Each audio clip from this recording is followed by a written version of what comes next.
Hello and welcome to Football is Nice, starring Gareth Roy. Oh, top billing. Yep, top billing, say it to reflect the prediction charts where we predict results.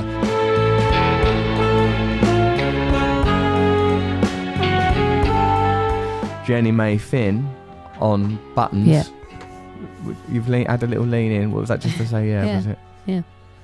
And of course, many of you will have come here to see old Russ or to hear old Russ, and I won't disappoint. I think you're the main draw still. I hope so. I think you are. I hope so, Gal. Yeah.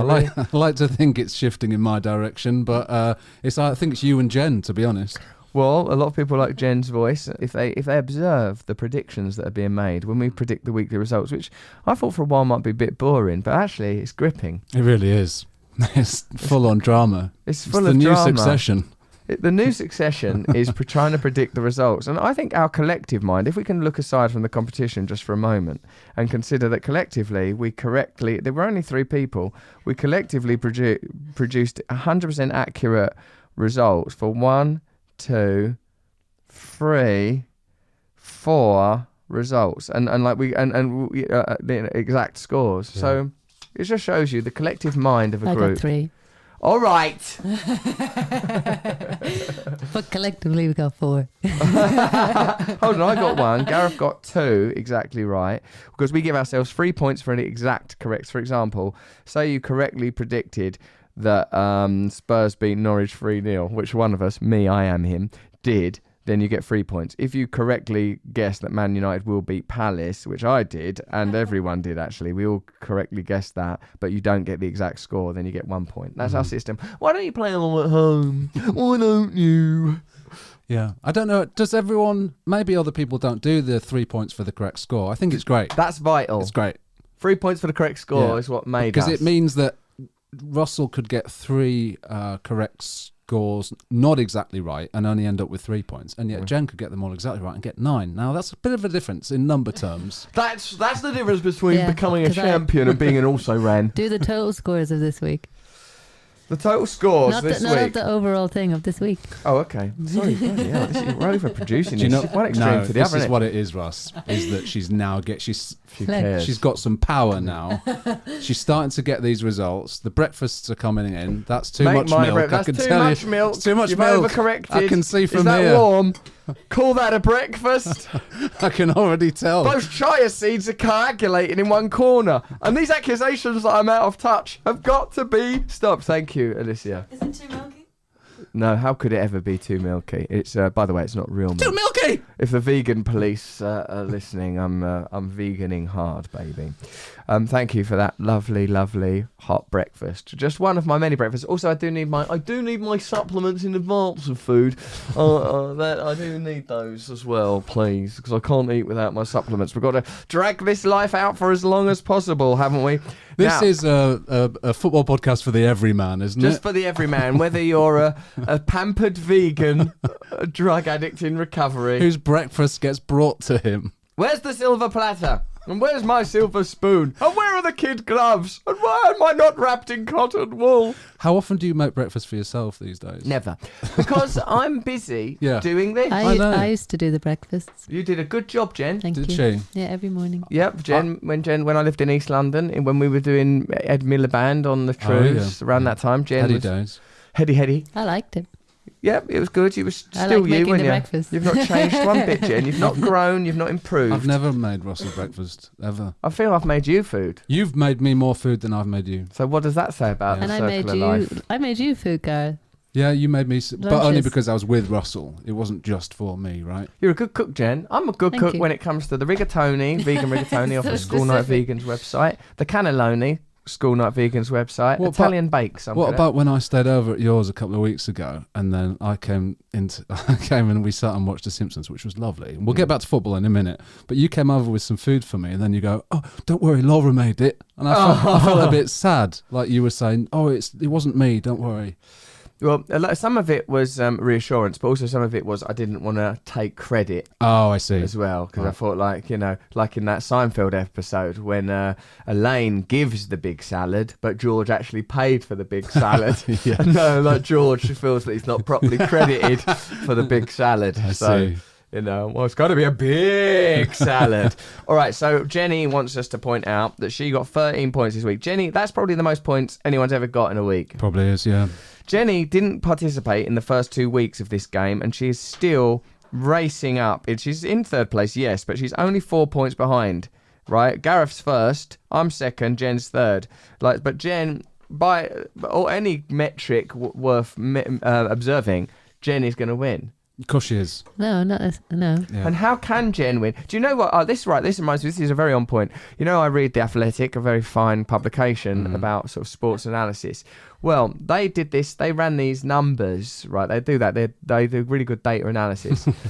They ran these numbers. There's only three football managers in the EPL history that are statistically better than having no manager and just not bothering. Just allowing the club to run itself. Like, when United sacked Ollie, they went, well, why not just not have a manager? Just carry on like you are. That's the amazing. players train. And they looked at the numbers and stats. Only, I think it's Mourinho, Wenger and Ferguson are the only, maybe Guardiola, I don't know.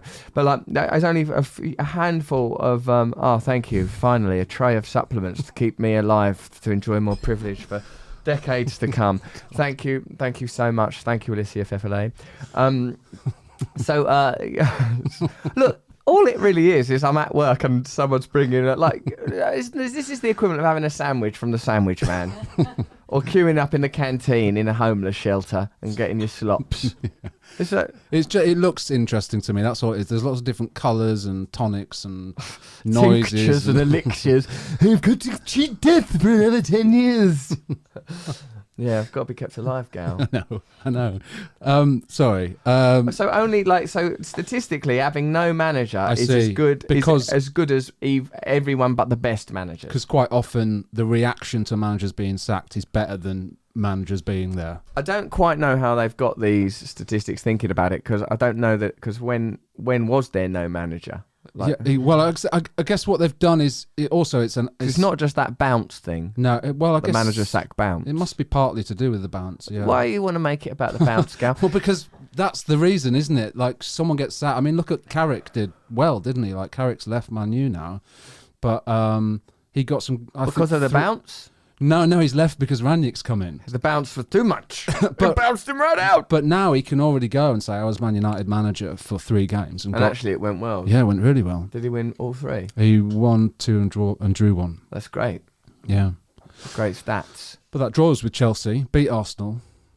So, Of course, West Ham, the real news is West Ham let's get to beat it. Chelsea. We both watched it. I mean, you watched this, obviously. I watched it as well, and we were texting during the game. Yeah. I texted you before the end of the game and thought, have I made a mistake in texting him now? Like, will he? Because if it was the reverse and Hull were winning and beating the league leaders, I wouldn't be able to reply to you during the game because you're in a tense state. Absolutely nervous. I'm quite frenetic and like require inputs just generally. Right. But in that sort of time, I'm standing. I'm pacing. You did text me back. Yeah. And I thought, okay, he's doing all right with this. I was texting you, David Seaman. Probably Nick Ortner. I was in communication. My mate Dino. I was communicating with Dean. Yeah. I was really. I was staying. I was it was a very sort of hot little moment actually there. Let's talk through the game then, because I mean, when Chelsea went 1-up, Thiago Silva, I thought it's done. It's done. I think that's it now. Because they're so formidable, aren't they, when they go? Yeah. I think they haven't lost a game or maybe even drawn a game by when they've gone. They've not conceded 2 goals. They've not conceded more than 1 goal all season. Then they conceded 3 to West Ham. I mean, it's an extraordinary achievement because they have been so formidable. Admittedly, a bit of a dip recently, and people are talking about it, aren't they? When I was at school, Gal, Jamie Dawkins was the hardest kid at our school. No one denies that. Okay, someone said Jeff Lewis.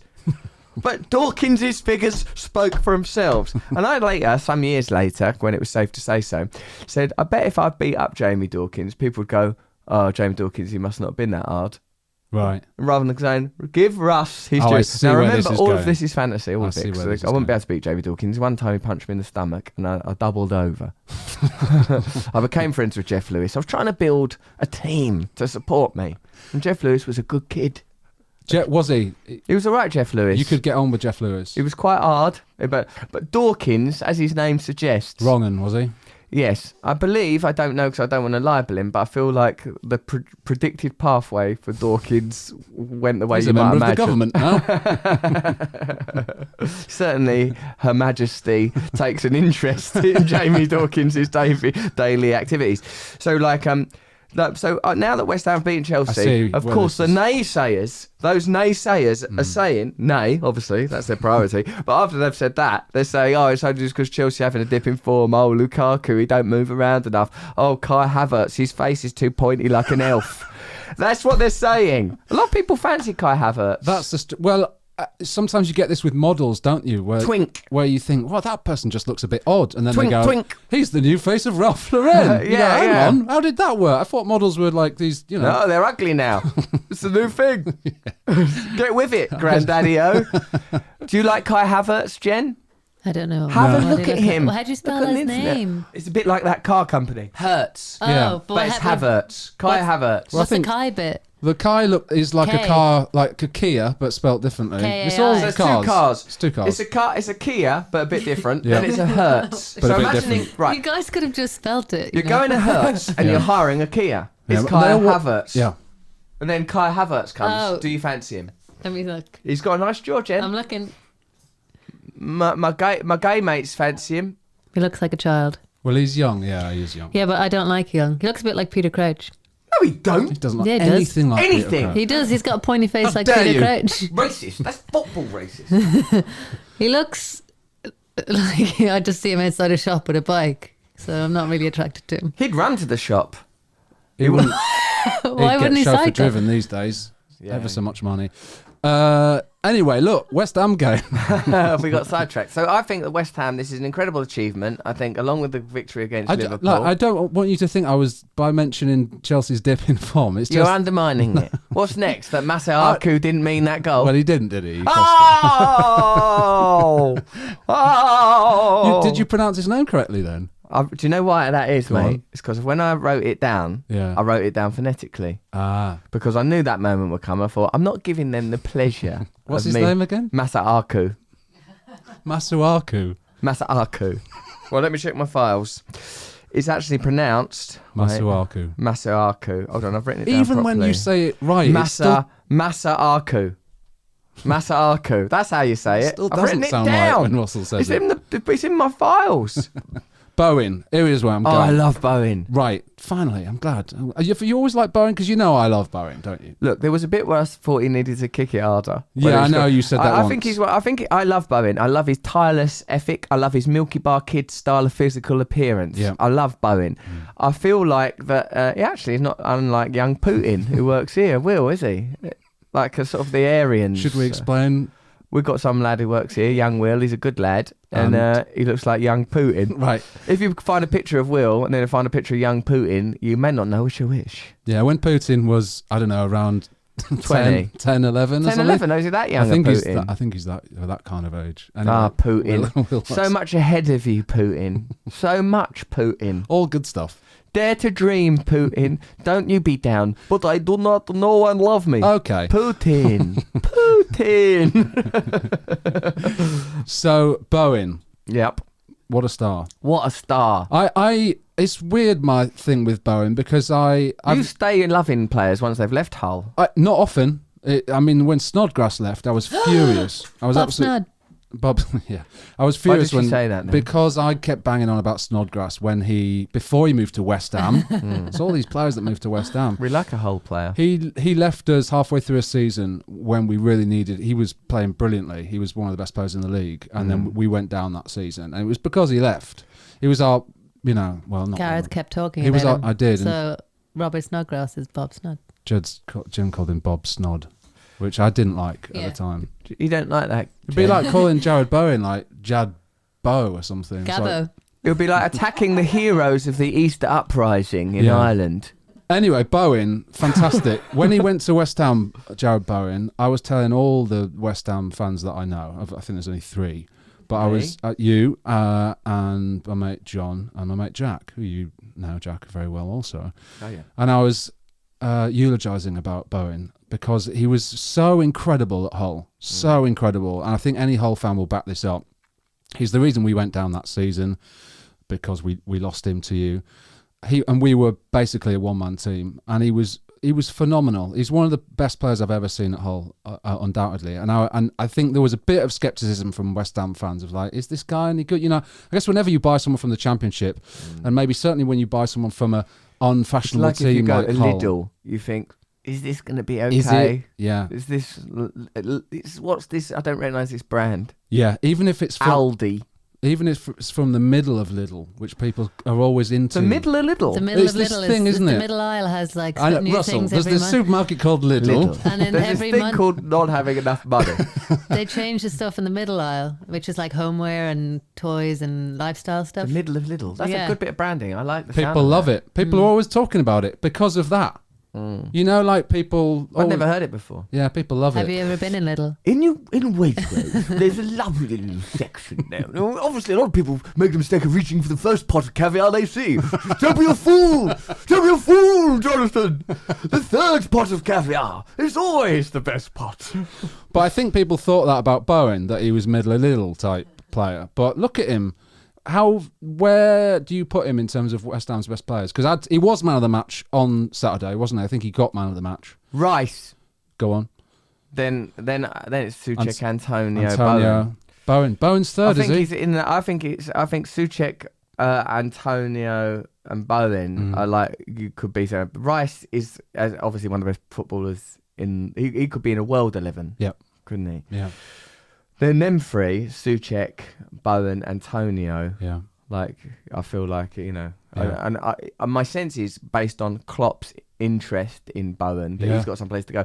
It's not going away, that is it? That speculation. I don't like that. No, of course you don't. Also, I think your own players, like say Lampard or whatever. No, there'll be players where they go, what you got if they work on their finishing. They're Yeah. going to go. I feel like with Bowen, I think you're right. if he worked on finishing, he could be sort of like Lampard levels. Yeah, I think you're right. When the way he took that goal the other day, and he almost got that one that he almost connected with, that went across the goal. Yeah, and he yeah, almost connected. yeah, I mean, yeah. I think you're right. Like, no offense to David Moyes, but imagine him under like a Pep or something, Bowen. No. I won't even imagine him under Pep.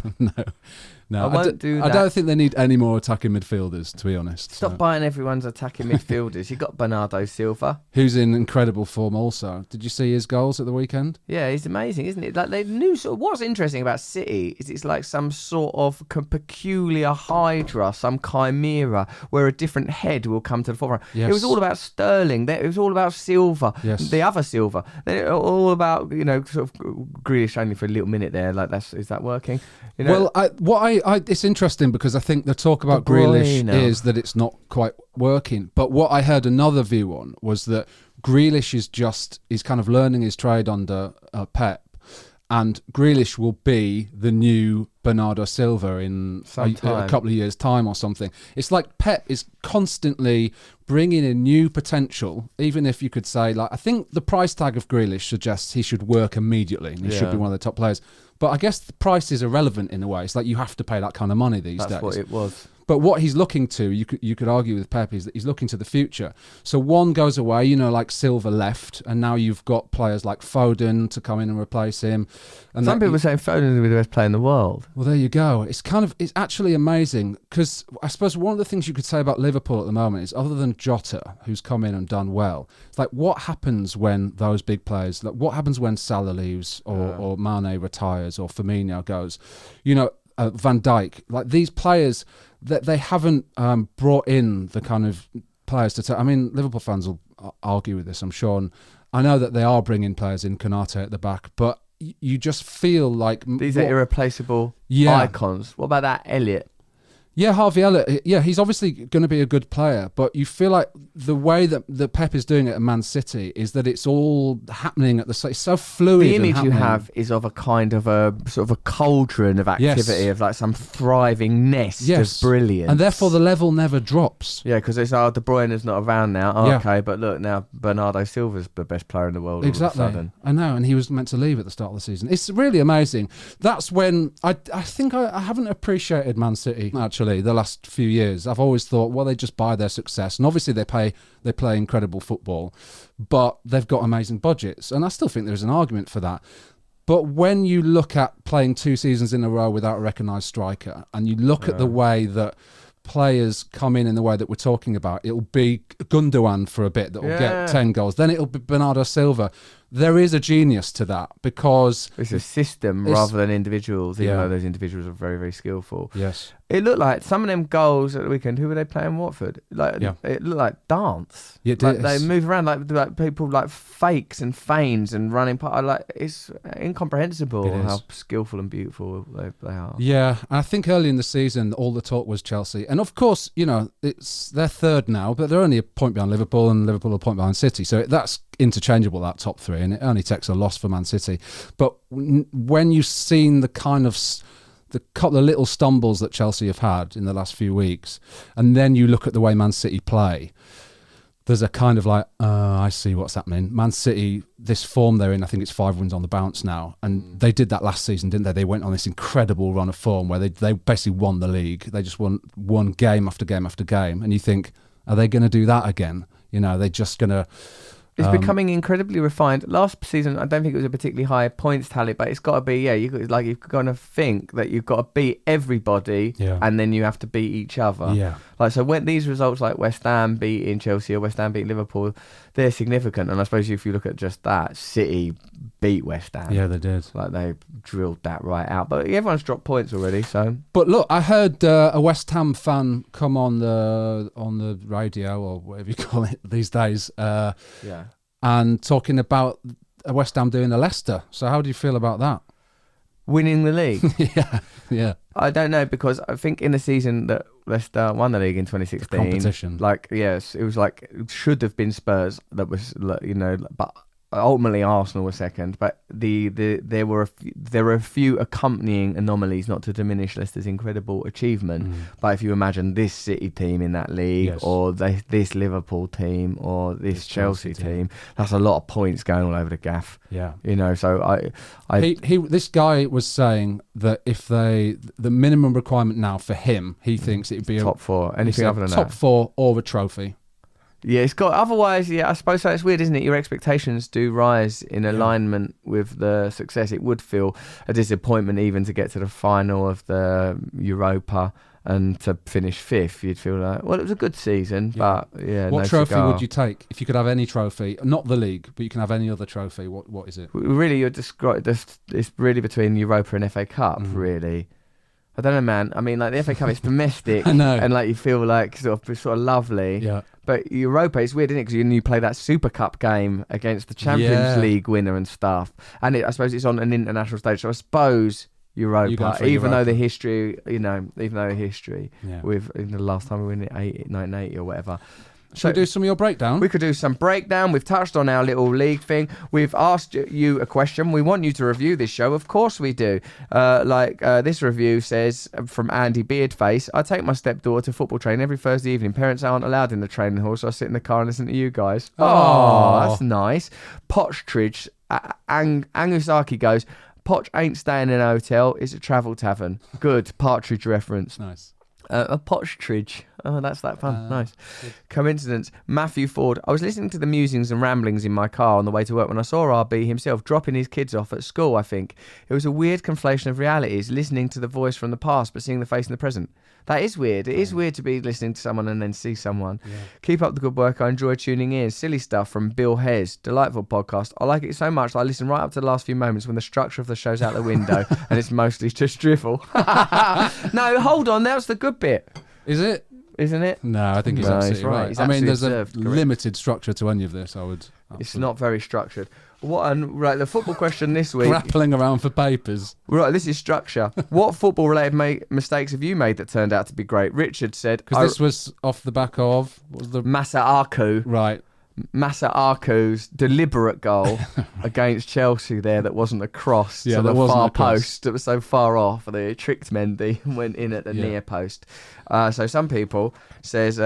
Richard goes on YouTube. I recognised João Pinto at a bar in Ibiza. After a few drinks, I thought I'd go over and say hello. He was really nice and came and sat with us, and we bought him loads of drinks. After about 6 rounds, he dropped the accent and admitted he was called Steve and was from Morecambe, but he got us a great deal on mopeds later that day. That's such a baffling story. Hang on. João Pinto. If they thought it was João Pinto. Am I saying that? No, yeah, you're right with the name, but I don't understand.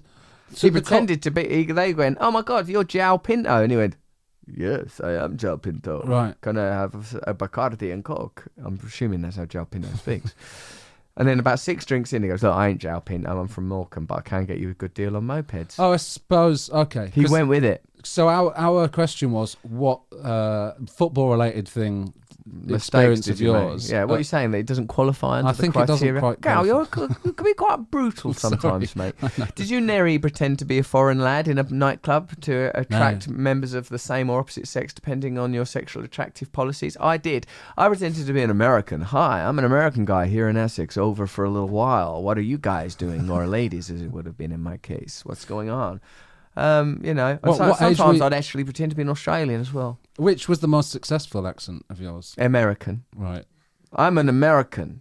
Would you like to go out after this? How long did you have to keep it up for? Careful. I can only keep it up for a couple of minutes, I'm afraid. But that was often enough, Gal. Those were the days, my sweet, sweet Jesus.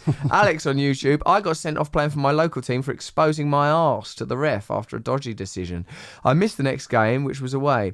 On the way back home from the game, the team bus got stuck in the Motherwell traffic jams on the M5 and got home 17 hours after the final whistle. So showing his arse turned out to be good because he didn't get in the traffic jam. Why can't you understand the formula? Oh, okay, yeah. I think I'm struggling with I the think formula. Gareth's listening. Do you understand the formula? You don't think he's listening? Is that the problem? Yeah, the formula is football related. Yeah. Related, It's Scar. related to It's football. related No, to I it. know. It's related. I've You're saying that you wrote the question? I didn't. I added that because Well- Russell just said without the football related, and I always think it's better if it's football related. 'cause I it's a say give football- people But it freedom. is football. Well, not everyone's a footballer. No, that's fine. That's Not perfect. everyone's a footballer, Listen, Gal. I think Is that what that's. you think that everyone is? I think my I'm not understanding So the. do you want like, I fell over, but then my head knocked the ball in the goal and we Is that won? what you want? All right, then here, Gal. This one is from Mike Football, from Football Town, Footballia. Go on. I fell over, Yeah. but my head hit the ball, Go on. and in the goal it went. Oh, So that's the fantastic. football Well done, related Mike. error Well that done. Turned out for the best. Exactly in abidance. Well done. With your eugenics, like, exact measurements. What's that? No, it's not eugenics. I mean, you know that sort of those things the Nazis were into measuring things and making Oh, them all God. right. That's what was it phrenology? I can't remember they were into something. It was made up science. Smeggers 666. Oh, Smeggers. I bought a pie on the way to the stadium, which had me waddling to the toilet like a duck. I came out and there was Jan Molby taking Oh. his son to the game. All right, you That's happy with that? perfect. I tried to shake his hand, but he said, "Not after what I just heard coming from your cubicle." Go on, Jan That's- Molby. A screamer from 30 yards. That's a really good story, but still doesn't quite fit into the structure. Yes, of it it. does. Because it didn't turn out well in the end. Oh, yeah. No, Hold on, he didn't- met Jan Yeah, it Molby. didn't turn out But then Molby didn't shake his hand. Hold on a minute. When does the story end? Well, we got to take it to the end of the time. This person's eventually going to die, Are you Gal. happy now? The guy's going to die at some point, right? And you're like, oh, it didn't work out well. He died. Everyone dies, Gal. He's absolutely right. That's one of the rules. Danger Gaz. I was arranging a football tour for our local team in Europe. I got in touch with someone in Luxembourg and got a game arranged. We were all a bit hungover when the bus pulled up at their 15,000 all-seater stadium. As we walked in and shook hands with the head of with the Luxembourg FA head, it slowly dawned on me that I'd arranged a pre-season friendly against their national side. We lost 8-1, but we've dined out on the story for years. Well, that's good, isn't that it? works out. That's the best one because I can see that. Yeah? But they lost 8-1. What do you mean you can see that they've all happened? Yeah, no, but what happened is they lost 8-1, but the story, you've still played the. But what about the Jan Molby story? You've got Jan Molby going, not after what I heard coming from that cubicle. And the Jan. moped guy He's got right. a good He's deal on right. mopeds. Let's see ones. Let's see if these meet Gareth's Can I mad just say, criterion. what was the name of the last guy? He was called. Danger Gaz. I want that to be my nickname. No. We won't call you that. Choppy Phil, we'll call you that. Choppy Phil on Instagram. In the mid-90s, I was about 8 and I asked my mum for a Manchester United shirt for Christmas. She messed up and got me a Manchester City shirt. And me being stubborn, I decided to support them anyway. 25 years later, I can say mum knows best. Perfect. Happy? Perfect. Mistake turned out to be for the best. Perfect. Sermon Johnson on YouTube. In the late 80s, my mate wanted to swap his Arsenal ticket for the last game of the season with me. It was right up at Anfield, and he thought Liverpool would have won the league by then, and he didn't want to bother going all the way up there. So I begrudgingly swapped with him for a QPR away ticket. Fast forward to the Liverpool game, and I was able to be there when we beat them 2-0 in the last minute to win the league at Anfield. There you go. There you go. Happy with the formula? He's understood it. He's understood it perfectly. The pressure. Trish on Instagram. I was allowed to play in my primary school team in the 80s, so usually no girls were allowed because of a sexist time. I scored a screamer of a goal from a corner to win a tournament. What no one knew is that I wasn't actually female. No, that's a joke. That's a joke. What no one knew is that the ball came in at pace across the face of the goal and dipped towards me, and I raised my knee to protect myself, eyes shut. But the ball rocketed off my left foot into the goal. Legend status for an epic scaredy cat. Mistaker. Perfect. Leading to... That is almost like that one where Yeah. you What were said... the ones that Falling you over. don't think met the Moped thing? guy. It's He all got great. mopeds. Moped guy got the mopeds. Yeah. The other guy avoided a traffic jam. The other guy met Jan Molby. It's brilliant. I'd take Well everything done, back. everyone. Bad done, gal. Not Danger Gaz. Yeah, what if they- Choppy Phil. Choppy Phil is a good nickname for you. I'm not being that. Come on, Choppy. Choppy, No. Choppy Phil. Chop, chop. Shall we look breakdown? This is Russell's Football Breakdown. This is Russell's breakdown. Russell's Breakdown. Now, okay, so here's my breakdown. The joy of watching Match of the Day when you know it's a positive result. Oh, the opposite of... there's nothing better. Yeah, because even when something goes wrong, you think, this is going to be all right. There's nothing better. You have to, in that Score moment. all you want, Mason Mount. Yeah. Score your volley, your first time volley from just inside the box. Doesn't matter. Those are the times in my life now where I almost don't know how to deal with how much pleasure this is giving me. Like I'm almost having a word with myself to say, just enjoy every ounce of this. Squeeze the marrow. Squeeze it, because I don't think there's a much better feeling than like knowing the result is right for you. Should we try and live life like that? Oh God, we should. We Like, should. everything's okay. There is a loving God connecting us all. That Yeah. you're being carried on the invisible wings to your destiny. The last bit Relax. is if you turn it on and it's all the right pundits and people that you want. Are you saying that you weren't happy that it was Danny Murphy and Jermaine Jenas? Because Lineker did do a joke about that. So he said it's all we best, could best get. we could get, yeah. Because Yeah. you want, as you know, Go I on want then. Shearer and Wright. Of course you do. We all want Shearer and Wright. Listen. That's nothing those- against Keown. I like- That's nothing against Jermaine Jenas. It's I like nothing, all of certainly them. nothing against Danny Murphy. No, I like them all. Like them all. You're a bit scared of Murphy, are I you? don't know why I'm scared of him. I feel like I'm going to meet him. I like Danny Murphy. I like all of them. I keep talking about Danny Murphy. You're never going to meet him, Lynn. Partridge is never far from No. your mind. Okay. Yeah, it's a joy. It's a great joy. Yeah. But- did you watch the second set of highlights on Match of the Day too, or not? Because I've done that before as well. Oh, what when they go When around they again? repeat it again, yeah. No, I didn't. I'd really had my fill by then. I even watched sort of some Sky package where they went through the weekend's results. I mean, I've rinsed this. You've rinsed it. I know the exact sort of configuration when Antonio ducks down to head the ball back to Masaaku. I know it all exactly. Yeah.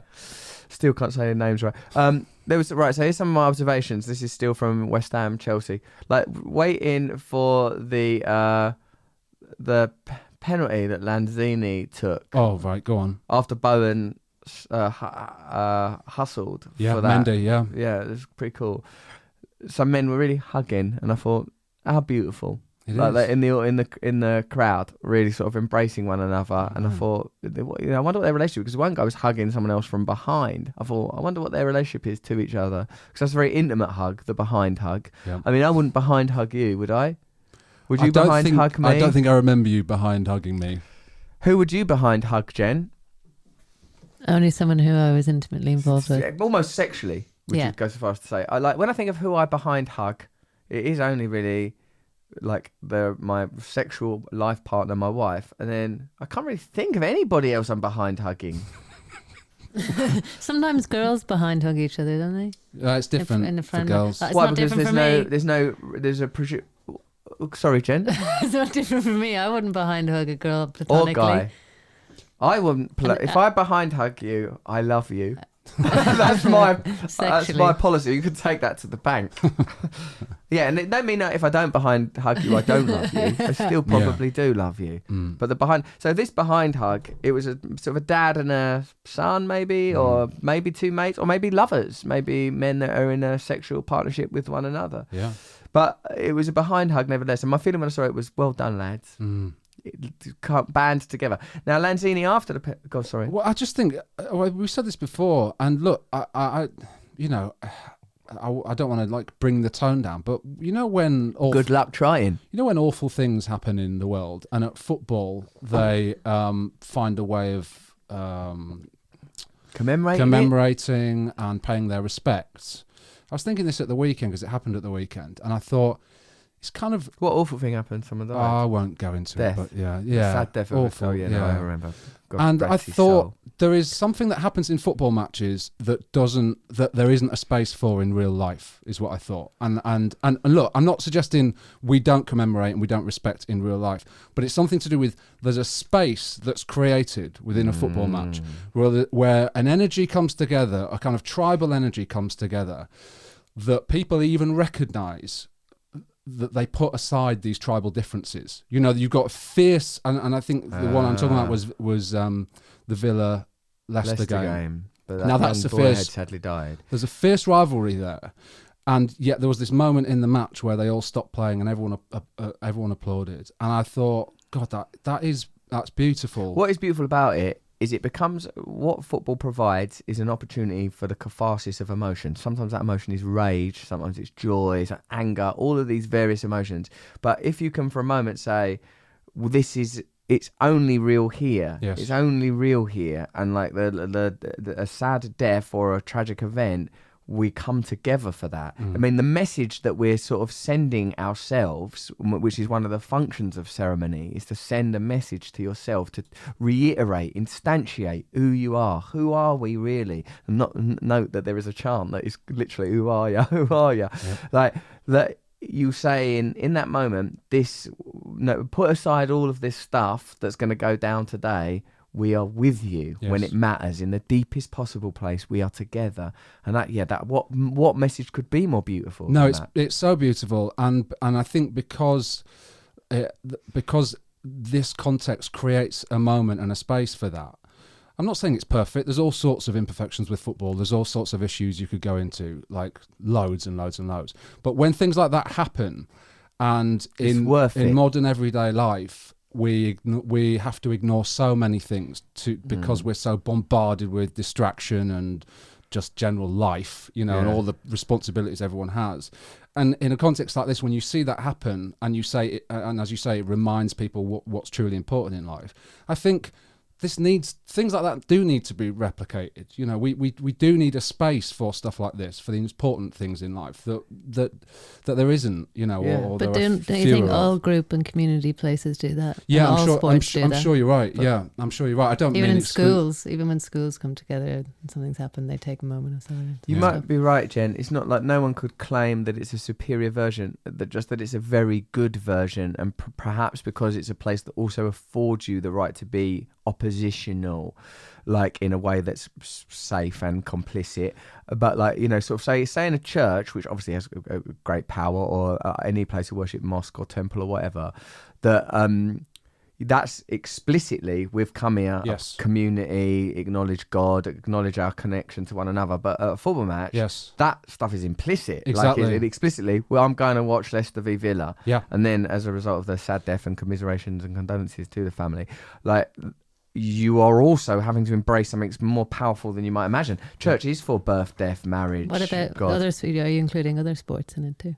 Yeah, I am. I'm only saying football Although because it was literally on at the weekend, and I think that it's so viewed. It's so well attended and so massively viewed across. But there is something unique. I will make the argument for there being something unique about football because it is the world game, and it's not to football's credit. It's inadvertent. I think it's inadvertent. It could have been something else, but it isn't, and there must be some reason for that. Apparently, it was in around the 19th. They say that it was only really with the advent of television that football truly became the national game. Cricket was presumed to be the national game of the British Isles, probably specifically England, until like TV. Then they recognised it's football. It's probably something to do with class as well, isn't it? You would imagine. Yeah, they do it in like hurling Absolutely. and Gaelic football too. So What's that, Jengo? like in Ireland, it would be hurling or We're Gaelic. not denigrating your Irish culture. No, I just No. mean But that Irish- they exist, like they're poignant moments. I think. No, It just Maybe it's depends. more particular if your national support is specific to your country. Yeah, Yeah. and if you maybe only- that's the working class equivalent, is it, Yeah. in Ireland? Yeah, we don't really have as much of a class difference. over there. There we go. Because what you've got is Britain stealing your country, Yeah, it's us occupying versus you. Hey, you earn more money than us. Also, though, these people shouldn't even fucking be here. They've got guns. Yeah, which is more important? Yeah. Yeah. fair Anyway, enough. We went deep, but that's part of our podcast. I think it's It's all part of the podcast, It's a lovely thing to baby. see. We went from a very childish observation about hugging from behind to the significance of crowd unity and support, even in a tragic death in this instance of a child. Yeah. And now, having honoured that child in our own small way and acknowledging the pain of the people that have gone through that loss, we move back into the ordinary content of this thing. I loved the word that was used about Lanzini after he scored that penalty. What was it? Mercurial. And he's mercurial. I love hearing that word connected to footballers because it's not often you hear it, is it? The kind of mercurial talents of certain football. Because Mercury, if you spill it, it goes all over the gaff. But also Mercury, the god Mercury, messenger of the god. So both a god but communicating with real life. Mercioles, I think in French or Italian or Latin languages, for Wednesday, the middle day. I think Wednesday might come from Odin's day. I think he's a different type of god because I think Odin is more like Zeusy type of a god, like a king god. But Mercury... Do let us know in the comments. Odin. Well, Mercredi is the French for Wednesday. Yeah, Mercolody is in Yeah. Italian. Yeah. Then it comes from Mercury. Let's not steal Ross's thunder here. He's on a roll there. No, I don't mind. I'll share my thunder, although that's thought now we're into.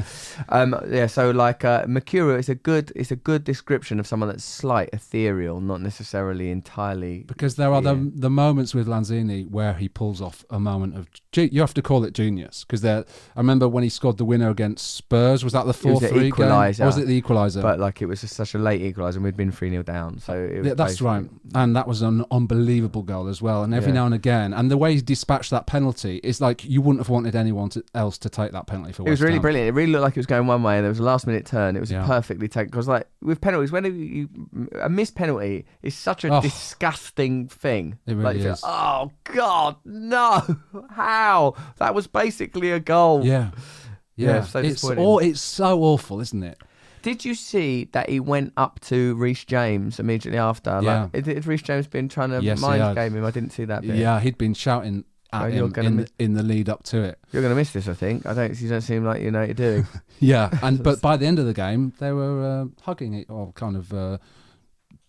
face-to-face hugging, or I don't know if it was. I don't think it was behind hugging. No, it wasn't. Face-to-face hugging, genitals touching. But that it'd all been forgotten about by the end. That's good.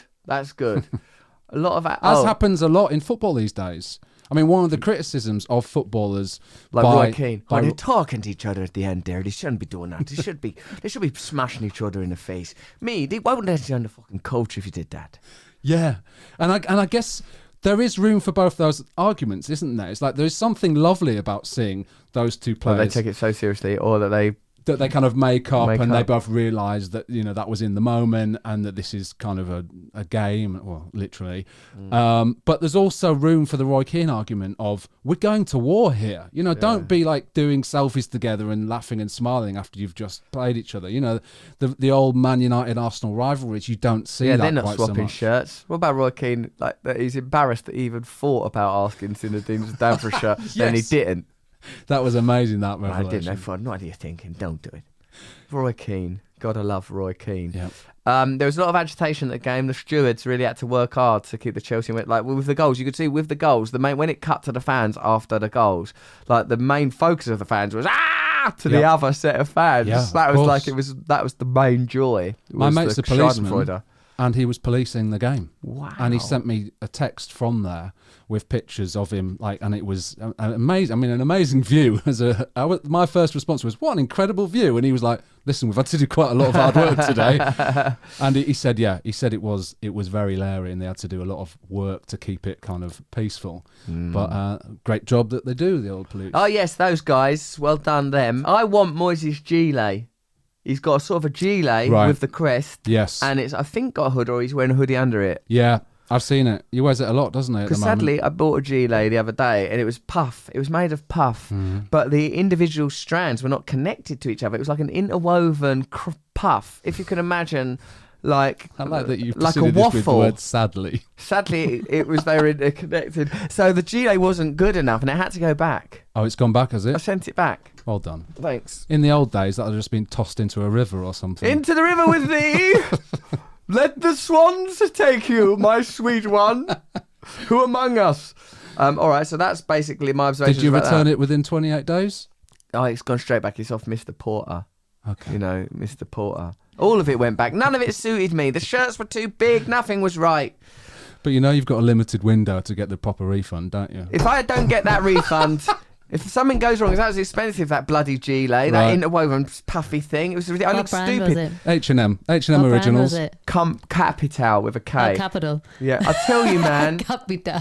Capital. I tell you something. It looked stupid. It looked puffy it looked like a stab vest. Listen. Or a life vest, and it came out. It bell shaped. It belled out of the hips. I looked like a pear shaped twerp. Here's my theory about clothes that are very expensive. Yeah. There is a point that you get to with the amount of money you spend on a piece of clothing where things start to look stupid. Go on. Depends on the brand. Hopefully you're not applying that to my trouser Absolutely legs. not. Depends on the brand. Because some brands are very chic and they don't look stupid. Well, maybe that's true. But what about when you see fashionista. very rich people in clothes that cost obviously a lot of money? I'm and they talking look about catwalk models in those stupid things. You're talking about people who wear stupid like Balenciagas, puffy. I don't know the brand names, Jen, but I just know that when you pass those... Gucci's gone a bit as well. Jen knows about Gucci's gone a bit... What? Jenny's a fashionista. You Look at what she's wearing. Look at her trousers. Where'd you get them? I got these in Beckles, actually. It's a town outside Lowestoft. Beckles? But this is Genevieve Sweeney and this is Marcel's. She likes fashion. She likes style. Have you not seen Devil Wear Prada? Have you not seen Devil Wear Prada? Have you not seen it? Now, my favourite scene is when she goes, like, you know, when Anne Hathaway's being haughty about fashion, saying it's stupid and shallow, and there's an argument that could be made. She goes, well, that little blue jumper you're wearing, that colour, particular colour blue, came about in this collection, and da-da-da-da-da. And eventually it made its way through here until it found its way to the little thrift shop where you no doubt make your purchases. So while you're criticising this, remember that it dominates your entire consciousness and life, and the choices that you think you're making are actually being made for you. That's my favourite bit of Devil Wears Prada. Because it's a good bit of analysis. Like, she knows the score, and that's what she's based on. Anna Wintour, who's apparently a formidable mind and a powerful person.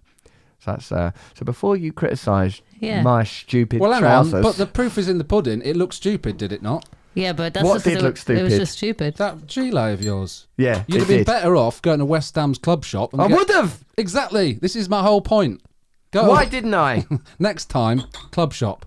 Club shop. I tell you what, you won't stop buying in the club shop. Oh, no, you can go mad. You get anything. Oh, I'm getting this clock. I'm getting this flannel. I'm getting this toothbrush. The club shop. It's anything. You'll buy anything with that branding on it. It's like kids. That's why they put little like monkeys and pixies all over the bloody cornflakes and stuff. The kids, they see Peppa Pig by the aisle. Don't matter what Peppa Pig's on. No. They have Peppa Pig on anything. No. Like on like some I don't know, like razors. They're like, oh, I want that. It's so true. Look, I want to train the children.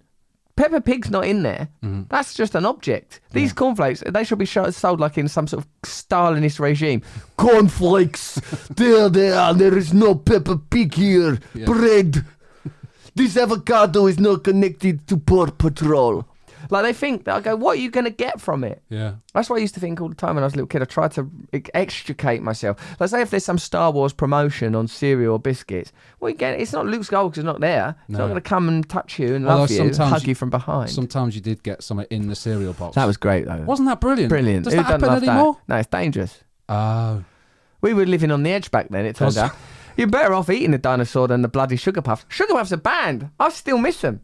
They said that. Do you know they went? We can't, in good faith, sell you this anymore. What do you mean they're actually banned? Try and get a Sugar Puff. You won't be able to. A Honey Monster. He's gone. It's gone. I don't eat Sugar Puffs. You're on the internet, right? I don't eat Sugar Puffs. Jen thought her own mind was the best possible resource for that. You're not Google, Jen. I know. I told you I don't know. But even Google, it turns out, was set up by funds from the Pentagon, so it's stitched into it. Anyway, check our video next week. I'm fuming about that. Yeah. Well, look, first of all, I don't know if that's true about Sugar Puffs being banned. But they are. Can you get Sugar Puffs? But what about the Honey Monster? He's finished. That's his career gone. Another one from the 80s on the scrap heap. It says it's been banned. Banned! No, banned from claiming that its breakfast cereals contain honey goodness. That's not banned, Ross. Did you stop reading after the 4 words? Sugar puffs have been banned. I fainted. I was unconscious on the floor after that. Oh, I want my honey. I want my honey. They've been renamed Honey Monster Puffs. Oh, so he's What's- still around then. Hold on. Honey Monster Puff. But they never were making claims about... Sugar? It's just sugar. They said it Sugar's had no honey pro- goodness and probably Hang had on, no honey hang in on, it. hang on a minute. It's not allowed to claim that it's got honey in it, and yet they've rebranded themselves Honey Puffs. Honey Honey Monster Puffs. Puffs. That's closer. There's no honey in there. I don't want honey. I don't want those puffs. But listen, they've taken out the sugar, which they weren't claiming, and they've promoted the honey, which they Yeah. were claiming. Yeah. It doesn't make any sense. Honey Monster. These are the One Honey article Monster is puffs. sugar puffs aren't called sugar puffs anymore and no one noticed. Look, hold on. Can you get some? Because I want them. I don't You care can probably what's get in Russell them. them. thought they were probably, banned. They have probably a whole different You branding. can't find them down the That's because they supermarket. have a different name and a different brand. Yeah, but he's still the Honey Monster, It's not going to isn't suddenly be in the DIY aisle. he? In the little But you middle. probably saw it and was like, I don't want Monster Puffs. Yeah, but they're not Monster alphabetically stored. Puffs. I don't even look. I just see that monster and I want my honey. I'm over there. Yeah. I don't think twice. What did you think of the Honey Monster versus Tony the Tiger? Tony the Tiger was a bit of a prick, I always thought. He was too enthusiastic, Right. wasn't he? Hey, kids, let's go. Yeah. Oh, there's frost on him. And that Yeah. frost is actually just sugar. But the Honey Monster, he was demented. Yes, he was. You don't know what that guy's He was gonna do mercurial. next. Yeah, he was. He might just, if he come in now, he'd sweep all of the stuff off our desk with his arm and he'd go, "What's you out for?" I felt like it. Yeah. He's a But I lunatic. think as a kid, you like that kind of energy. You'd love it Yeah. when you're a kid. What's You he going to do recognise next? that. Yeah, he's more like me than Tony the Tiger. Tony the Tiger was a bit of a square, basically, wasn't he? He was always pushing Frosties. That's all he cared about. Yeah. Was that you got a Frosty on it. Tony the Tiger, Ronald McDonald. Do you know what vibe they had? Yeah. And I also didn't believe that Tony the Tiger would eat Frosties, whereas He's a carnivore. I did believe the Honey Monster would just eat anything. Like, he- he'd go, honey, sugar, I don't care, stick it in me. He'd eat like the box, the table, Course the he would. spoon. He'd crunch all down. If you reached in the Honey Monster's mouth, under his tongue, you find a big chewed up spoon. All the free toys. a little boy's hand. It's all in there. But like Tony the Tiger, he's down the gym, like getting buff, Yeah. shredding. I gotta get down to 1% body fat. He's on like a paleo diet, just eating a bone broth. Yeah. Isn't he? Then you've got the little Cocoa Pops monkey. Yep. I mean, I liked him. Also, he was the same colour as the Cocoa Pops. That was his whole angle. Then Yeah. little elves, what was selling Rice Krispies. Rice Krispies. Oh, they're my favourite. Snap, Crackle and Pop. Snap Crackle, yeah. they're They the even best. tried to act like Snap, Crackle and Pop had individual personalities. Like, Yeah, oh, they Crackle, did. you Oh, there he nutter. goes again. Like Yeah. one of the dwarfs or something. Yeah, or like in Alvin and the Chipmunks. Yeah. Alvin is a chipmunk, so why is he just not the Chipmunks? Yeah. You know, because Alvin's a bit more, he's got edge. That's why. Hold Yeah. on, Alicia's coming. They always- This better Yeah, be we a have about breakfast. 8 minutes left, by the way. 8 All right, minutes. 8 okay, minutes. Well, I think okay. we've covered the main things. Snap, crackle and pop. We've covered that. Hold on, let's carry on with my mental breakdown. Okay, on other matches, Wolves versus, who did Wolves play, mate? Well, Liverpool, Liverpool. of They course lost to they did. Liverpool. Connor Cody got struck in the testes by Yes, he Jota, did. his former teammate. Yeah. It was like Jota was prepared to miss a goal just to hit his old teammate in the nuts. In the nuts. It's like he thought he was playing a different game for a moment. Yeah, he did. Called footballs, where you just kick your former friends and allies in the testicles. because it was easier to score that goal, wasn't it? Than to that was like target practice. It was like you've got the whole goal, Yeah. or you've got the testicles of a former teammate. Testicles. Hold on, Jota. Remember, let me talk you through the rules again. Yeah. Come here, right? The team that has the most goals at the end, 3 points for that team. Testicles, rah, rah, rah. Testicles. No, Jota. Stay away from the ball bag. Testicles. Testicles, rah, rah, rah. Testicles. And that is his accent. The Portuguese. That's how they behave over there in Jota. Portugal. Absolute nutters. I know it's Michael Richard calling him Yotta a lot. And Oh, what? This is why I can mispronounce names. They change them. all the time. People change it. Well, there is a Jota and a Yotta, and I don't know how you're meant to know the difference. I've got a lot of Jotas and Yottas. Listen, what about your boyfriend Adama Traore? He's done his hair. In what way? But he's blonded it. Has he? Does it, oh, But nice. it looks great. I like blonde. I like blonde guys.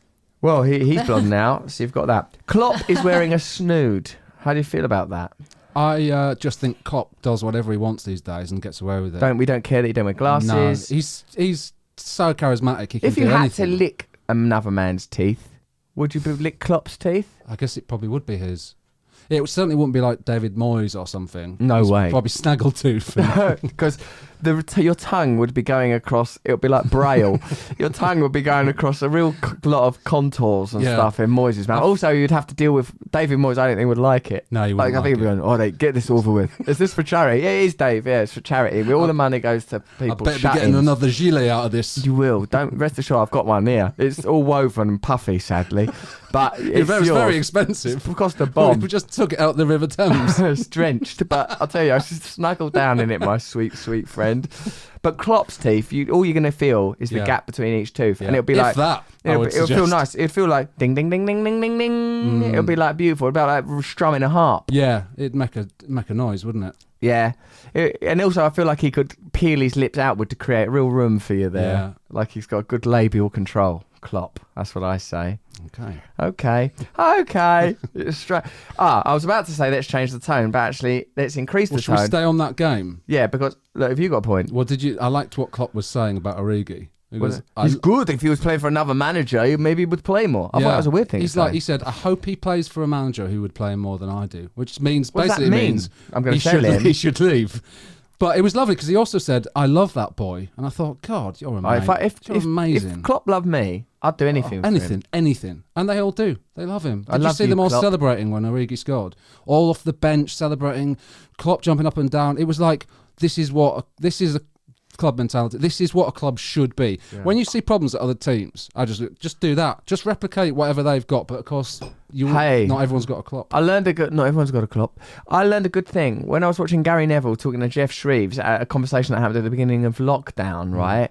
Like he talked about his time at Valencia and he speaks about it so openly, Gary Neville. It's really brilliant. Just like he goes, I was out of my depth, my confidence went and I was making wrong decisions and stuff like that. And he said, the thing he said was, when you watch he goes, it made me a better pundit. He goes, because sometimes when you watch a team and like this, it would not have been Man United, perhaps. He goes, when you watch a team that are directionless and you think, God, they're not trying, don't they care? He said, often what it is there's the central force of the club is not operating well. And they've lost they're directionless. That's what it is. And I thought, God, he was so open and honest about it in this interview. It really made you understand. It sounded like a nightmare being there in Valencia, like it's sort of slowly going wrong and feeling out of your depth. Of all the players in the Prem, like the one that could get away with playing the game naked and not lose their dignity, Virgil van Dijk. Like, imagine football's naked now. Yeah. Virgil van Dijk, if you watch him in the lineup, he's got like the dignity of a statue or something. He has. He's statuesque. He is. You're absolutely right. If they played nude, some players you'd think you look absolutely ridiculous. Your dignity's gone through I don't think the floor. anyone would question it, would they, if Van Dijk did it? If he just came out nude, you'd go, well, why not? I bet Adami. Who? Well, he'd be a kind of Adami. Chippendale. He'd be It would be very erotic, I think, Traore, because he's so Undoubtedly. buff, he's so big across the shoulders. You wouldn't be able to ignore it. With Virgil van Dijk, you might shed a tear, like, oh, the beauty. Yeah. But with Traore, bloody hell. Yeah. This is Is serious. probably the... you blimey, Adam. Oh, good, jolly good. Look how fast he runs. Blimey, codswallops. You would. I think you're right. Yeah, he's majestic, isn't he? He's Mark Noble, I think it would be like, to watch Mark Noble naked, it'd be like, as if I don't know where it'd be, like something happening on a beach or in a changing room. It'd be an error. Oi! With Mark Nobes. Yeah, you're right about Van Dijk.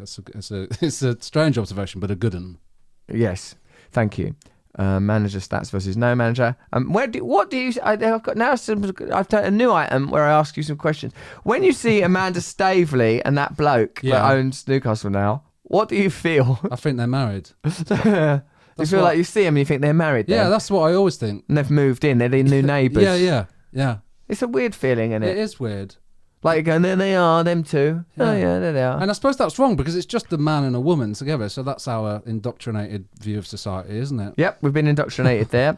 All right, so I've been invited on Callum Wilson and Mikhail Antonio's podcast. Yeah. It's weird why they do the podcast. I don't know, but when did they know each other? It's on BBC Sounds. I saw a promo for it. I was meant to be on episode 1, but I don't know, it didn't work out. That's a shame. The first episode. Mind you could say they got into the groove now. I bet it's good. Got into the groove. I saw it advertised and I thought, Ross is going to be on that. Yeah, I would be. I love Mikhail. And I'm sure I'll love Callum Wilson also. Now, Eddie Howe was licking his lips too much on his interview. He does do that. He's a lip licker. Yeah. So ideally, what he would do, if we could get him to lick Klopp's teeth and Moyes' teeth, he's the ideal candidate to see whose teeth are Do you nicest to lick. think he's conveying Anxiety? No. Is it a tell? I think it's potential for Newcastle. I'm licking my lips. Yeah, at the idea of where this team can go and this squad can go with all the old money we're going to get in January. Because as an idiom, licking your lips means you're anticipating something really optimistically. Yeah. Isn't it? Oh, I'm licking my lips. Well, maybe that's it. First win under their belts. I'm licking my lips. January transfer coming. Oh, I'm licking my lips. Amanda Staveley's married. Oh, I'm licking my lips. There you go. Little run there. Thanks. Both of us as a team. That was like a little 1-2 running into the box. Bernardo Silva. Leave it. Bang. Lineker's shirt, there's too thick a fabric for that time of the night. Yeah, I thought the same thing. It's very coarse, Yeah. Gary. Yeah. Very coarse. Micah Richards wears some great shirts. Yeah? Really great shirts. I was It's looking 'cause at... you like his upper body and they're well So I was fitting. watching Match of the Day 2 and I was observing, as we've talked about before, what people are wearing. And Mark Chapman, unfortunately, just didn't look good enough. I think Mark Chapman is... You love him, I know. You're always on about I him. adore him and I think he's brilliant. I think he's absolutely brilliant. But I do think someone should give him better clothes. He needs styling. I think he Sharon Smith. I think he deserves to be styled. He's handsome, he's clever, he's witty, he's brilliant at his job. Get styled. I think if he got styled, I think he'd be like the new Justin Timberlake or something. I don't know that's going to happen, Maybe mate, not. because the young crowd won't follow him. fair Like enough. a lot of those teenage girls in America, Sure. they're not going to start following chappers. Although Timberlake now is probably a middle-aged man. Well, there you go. Maybe he is. Maybe you're right. Okay. I see one Newcastle fan wearing a shirt and a scarf. No. One piece of club memorabilia. You don't wear multiple pieces of club memorabilia. Oh, so if you wore the new West Ham gilet, you wouldn't wear... No, that's excessive. Like sometimes, whereas I wear West Ham stuff around the house or whatever, if I like, and I wear West Ham socks a lot, Yeah. if I like what I'm wearing them West Ham socks, and then I put on West Ham shorts, Yeah, it's like you're sponsored by them. You've gone too far. Yeah, it's like Joey out of Friends wearing the Ferrari gear. Yes, Yeah. yes. And like, if you're wearing like just the top or just the scarf, like you're not like, what is it, Yeah. Christmas Day? Get a grip. One item. Yeah, when I was a kid, I did do that. You know Amanda Staveley and her husband? Yeah. Where, like, they probably just put them... I think someone just lashes that scarf over their head as Yes. they walk out. I don't think they arrive in that, do you? No. Like, oh, would you put a scarf on? They'll love it, the Geordies. That's absolutely what's happened. If that guy's serious, has Staveley's husband, he should take his top off altogether at Newcastle. That is what they want. They would love it. Get your top off. Go, yeah! They would absolutely love it. Oh, this geezer's spot Maybe he's on. saving that for when he really needs to pull it. Like he's saving that for the relegation decider on the last day of the It comes season. with no shirt at all. Wouldn't that be amazing? If you... Back to the bit where I asked Gareth a question. Who would you rather be the manager of Hull? Hasenhüttl or Potter? God, that's a tricky one. See? That's a tricky one. I mean, I'd probably go with Potter because he's got experience at that level, and that's the boring answer. Right, Potter. But I probably would choose Potter. Do you like Brighton's kit? I didn't understand that question. Brighton's Oh, kit. Brighton. Okay. You like it? I do like it. Yeah. The away kit. Was the orange? That was. It was a weird colour. I can't remember exactly what it was now. It might have been purple. It was a weird colour. They were playing Southampton, I guess. Yeah, I think that might have been the orange one. I might be wrong. Oh, yeah, the answer is yes. Hey, look, I I say... have an affinity with Brighton. My parents live there. Do you like it when there's applause by both sets of fans when a player is stretchered off? Yeah, I like that. Yeah. And that's my questions to We're you. over 60 minutes now. Okay, so Okay. listen. Oh God. We're not going to be doing... Like, that's it. Nothing over Christmas. Can but I you- mention like two things, and we won't go into them. Right. So I can't not mention Austin McPhee. Everyone's been banging on about Austin McPhee this week. Why? Well, you know he's our Foo Fighter, don't you? Who Villa retained when everyone else left. When Dean Smith Austin left. McPhee, we Austin love McPhee, him. the free kick specialist or the set piece specialist, was responsible and got a big shout out by Conser when he scored the winning goal. Really? Yeah, it was like everyone Thank you, was, Austin McPhee. Yes, he actually called him out. He said, "Thank you, Austin McPhee," and then everyone went on about how Austin McPhee. Oh, he's a set piece specialist and all that. Everyone was banging on Austin But McPhee. we spotted him I early thought we on. got to him first. We knew you, Austin. When We you knew was he was a positive nothing but force. a member of the Foo Fighters. We loved you then, and we love thee now. We love Austin McPhee. Second one, Steven Gerrard. was asked about his next game against Liverpool, and this is what I think Gerrard. Oh, he's fantastic. Yeah. He's got. You know, when you were saying like what Gary Neville said about like a lack of a kind of force, a central force. Yeah. Gerrard has brought that. I think. Go you on. can tell already. How did you see that central They said force the in play? commentator said, "Oh, and of course the next game is against Liverpool your former FC. team, Liverpool. Do you feel any sentimentality about that game at all?" And he immediately just went, "No."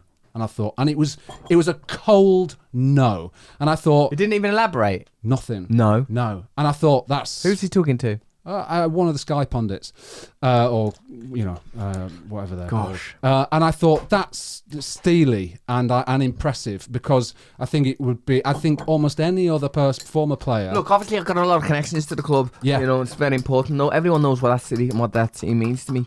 But Exactly when it comes down, they actually just went, no. No, amazing. And I thought, oh, that's the sign. Respect. I think that's the sign of someone who's going to do well. Anyway, Gerrard.